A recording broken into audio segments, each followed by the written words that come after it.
Welcome back. I got so much great feedback from my last posture video, and so many of you reported that just a couple of simple adjustments in your basic standing and sitting posture brought you so much more comfort, strength, and feeling of being at home in your body. So I wanted to address a couple of the key questions that I've received over the last few days so that you can take this practice even further. And if you have a mirror, of course, feel free to practice in front of that mirror.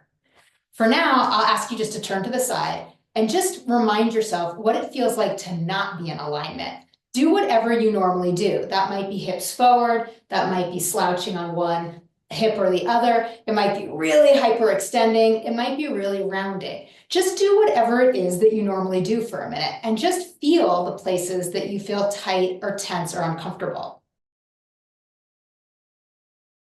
Our basic instructions for standing posture are that if you find that you tend to stand slouched with your hips forward, you want to float your hips back so you can see your ankles. You want to float your hips back so you can see your ankles and your pelvis is in a more neutral posture. Now, the first question I've been getting is, hey, Bree, what if I'm a little bigger than you in the front? What if I've got bigger boobs or a bigger belly and I can't see my ankles? Well, I'd invite you to do two things. The first is try it, because you might be surprised that if you're actually pivoting from your hips instead of slouching from your top, if you're pivoting from your hips, you might actually be able to see your ankles. And at first, you might feel like you're leaning way too far forward. That's fine. What we're trying to do in this first step is just get our pelvis back in line over our ankles. So go ahead and even if you need to lean way far forward to see your ankles, what you're practicing here is hinging at the hip. And that is a magic trick in posture, because once you're hinging at the hip, you actually are letting your spine operate as a single unit. So the biggest thing that hurts our backs and our necks with our posture is when we break our spine. And I know you're not literally breaking your spine, but you're breaking the integrity of your spine all the time. So you're breaking your spine when you crunch here. You're breaking your spine when you crunch here. So what instead we want to do is have our spine operate as a single unit. Of course, you can twist and move in whatever way you need, but in general, we want your spine to be operating as a single stacked entity. So go ahead and practice hinging from the hips. And it's even better if you soften your knees a little bit while you hinge from the hips. So play with that a few times, get your spine moving as a unit. So if you're a little bigger in the front and you hinge at the hips, you should still be able to see your ankles, even if you're bent pretty far forward. And obviously, you're not going to walk around like this, but you're going to start getting the feeling of moving your hips back. So if that's not comfortable for you, the other option is, instead of bending all the way forward, is just follow the instruction of floating your hips back until it feels like your hips are directly above your ankles.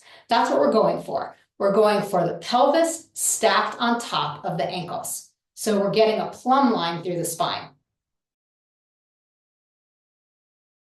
The second question I've been getting, besides what happens if I'm a little bigger in front, is what happens if I'm already hunched? Because a lot of people, particularly my older friends, can already see their ankles, but not because their hips are in the right alignment, but because their top is already hunched.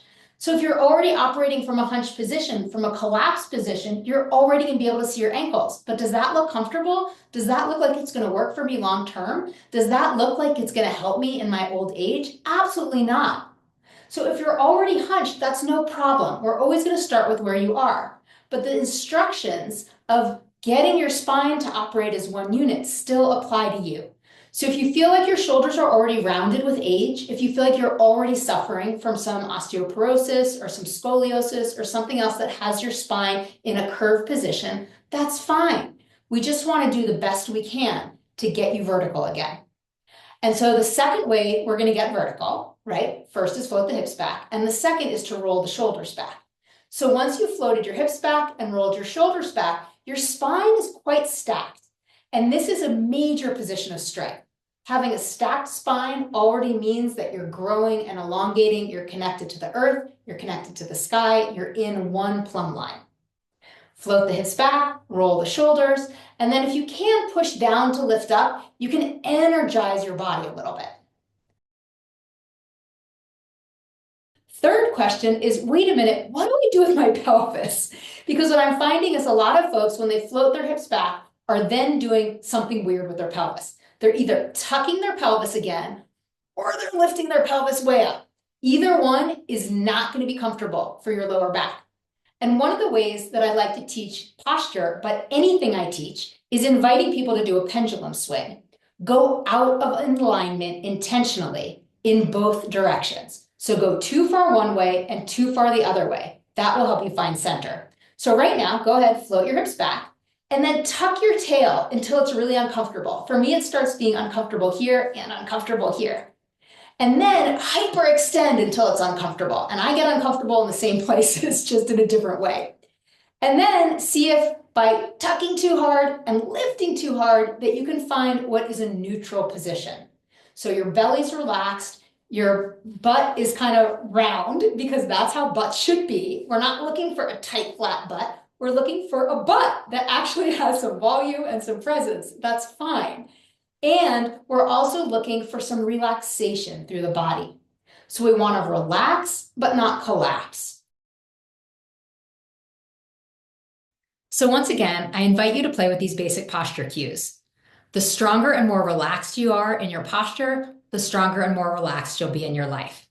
Give it a shot and send me any other questions and comments. Would love to hear from you. Be well.